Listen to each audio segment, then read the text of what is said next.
पाकिस्तान की शान अरशद नदीम को गोल्ड मेडल पहनाने की तकरीब कुछ देर बाद होगी। पेरिस ओलंपिक्स में अरशद नदीम ने 92.97 मीटर की थ्रो करके 118 साल रिकॉर्ड तोड़ा।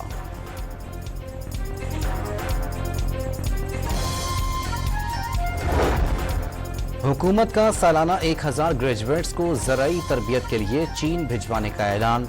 वज़ीर आज़म शहबाज शरीफ का ज़राई अजनास की बरामदात $7 अरब से ऊपर ले जाने का अज़्म।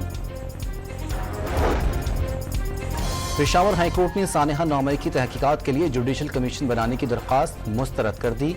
जिस फोरम से दरख्वास्त आई वो जुडिशल कमीशन बनवाने का मजाज नहीं, अदालत आलिया का जवाबी मरासला। और ओकाड़ा की तहसील रेनाला खुर्द में पेट्रोल से भरा टैंकर शोलों की लपेट में आ गया। फायर ब्रिगेड और रेस्क्यू अमला इमदादी कार्रवाइयों में मसरूफ।